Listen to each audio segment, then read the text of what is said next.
2. Por tanto, hoy nos detenemos en el segundo capítulo del libro que el apóstol San Pablo escribió a los hebreos. Esta epístola muestra a Cristo como fin, fundamento, cuerpo y verdad de las figuras de la ley, las que por sí mismo no eran virtud para el alma. La gran verdad expresada en esta epístola es que Jesús de Nazaret es el Dios verdadero. Los judíos inconversos usaron muchos argumentos para sacar de la fe cristiana a sus hermanos convertidos. Presentaban la ley de Moisés como superior a la dispensación cristiana.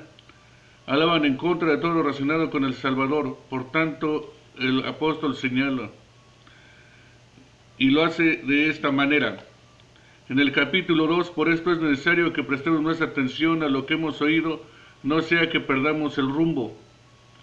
Porque si el mensaje anunciado por los ángeles tuvo validez y toda transgresión y desobediencia recibió su justo castigo, ¿cómo escaparemos nosotros si descuidamos una salvación tan grande?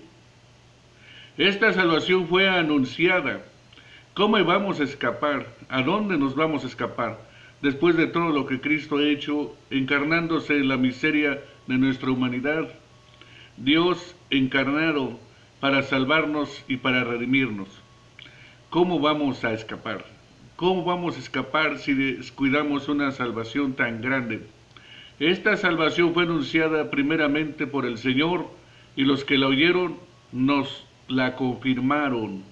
A su vez, Dios ratificó su testimonio acerca de ella con señales, prodigios, diversos milagros y dones distribuidos por el Espíritu Santo, según su voluntad.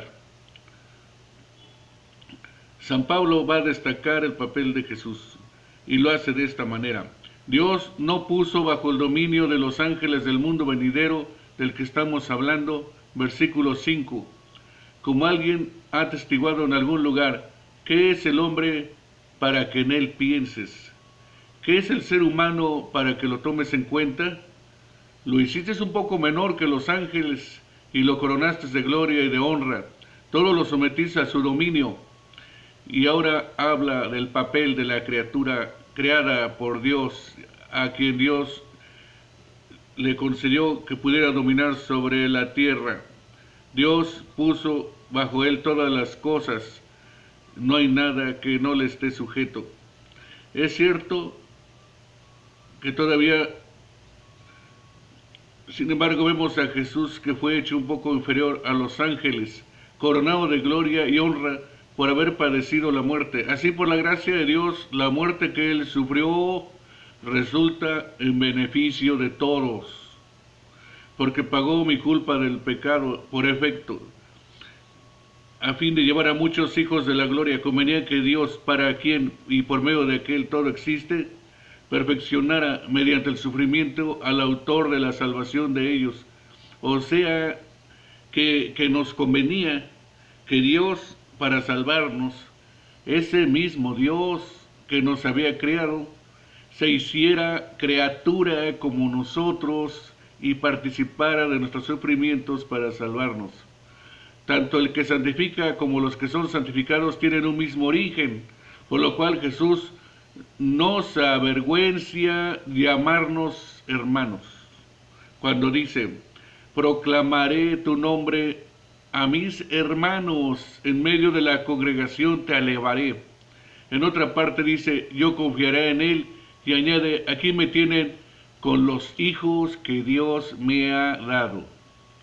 Por lo tanto, ya que ellos son de carne y hueso, él también compartió esa naturaleza humana, para anular mediante la muerte al que tiene el dominio de la muerte, es decir, al diablo. Hebreos 2:14. El proceso es claro. Dios se hace hombre, vive como hombre, participa de nuestros sufrimientos como hombre, y a través de su muerte, de pagar por la culpa del pecado como hombre, adquiere el derecho legal al vencer al pecado como hombre y al vencer a la muerte como hombre, y terminar con el dominio que el diablo tiene a través del pecado y a través de la muerte.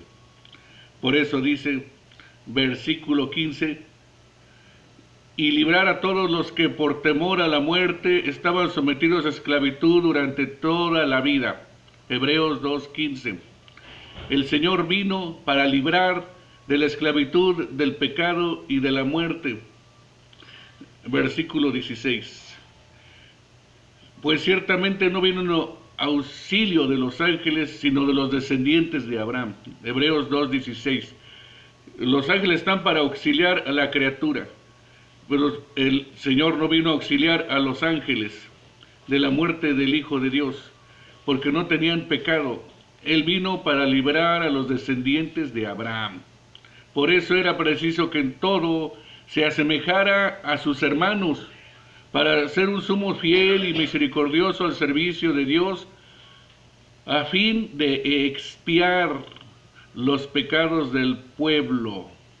Por eso Él se hizo menor que los ángeles, se hizo humano para compadecerse, para hacerse semejante, para llevar sus sufrimientos, para soportar las consecuencias del pecado sin haber pecado en su vida. Por eso se cansó, por eso tenía hambre, por eso tenía sueño, para vivir en dependencia del Padre, para ser victorioso, para ser semejante a nosotros, pero sin pecado.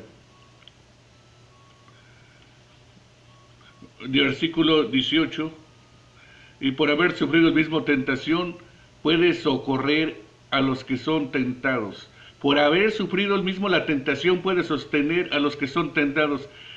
Se hizo humano, tan frágil como nosotros, soportó la tentación y la venció. No fue una obra teatral, no fue una representación. Él fue vencedor de verdad, enfrentó la tentación y la venció. No por sus dones de divinidad, no, sino por su dependencia con el Padre. Y esto nos lleva a pensar en un par de aplicaciones. En primer lugar, gratitud a Dios, porque Dios se hizo hombre para luchar y vencer desde nuestros zapatos. Gratitud porque Él pagó la culpa de mis pecados para que yo tenga a través de la fe la posibilidad de la salvación. Pero al mismo tiempo, compromiso para creer, compromiso para vencer como Él venció. Él nos enseña que necesitó del Padre. Y si Él necesitó del Padre, porque fue tentado en todo como nosotros, pero venció. Cuanto más nosotros necesitamos depender del Padre para ser más que vencedores.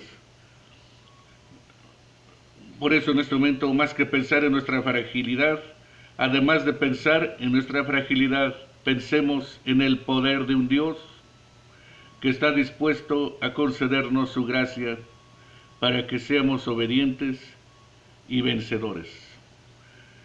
Vamos a aferrarnos en este momento, desde ahora y para siempre, del poder que nos hace obedientes y vencedores, más que vencedores. Ahora hablemos con Dios para expresarle nuestra sinceridad como respuesta a su palabra. Oremos. Dios se hizo hombre porque vivió entre nosotros con la fragilidad del humano para hacernos ver su misericordia. Por eso Jesús quiere estar contigo a solas. Padre nuestro, te damos gracias porque porque Dios se hizo hombre, porque vivió entre nosotros con la fragilidad del humano, para enfrentar tentaciones y mostrarnos que en comunión con el Padre se puede ser más que vencedor, Señor. Danos tu poder para ser vencedores, más que vencedores frente a la tentación, más que vencedores para ser obedientes a tu palabra. Y también te agradecemos porque Él murió para salvarnos del pecado y de sus consecuencias. Que esta gracia nos ampare, nos motive y nos dirige. Te lo pido, te lo agradezco y te lo rogamos en el nombre de nuestro Señor Jesucristo. Amén. Muchas gracias por su amabilidad de ver este video y leeremos el capítulo 3 próximamente para ser revivados por su palabra.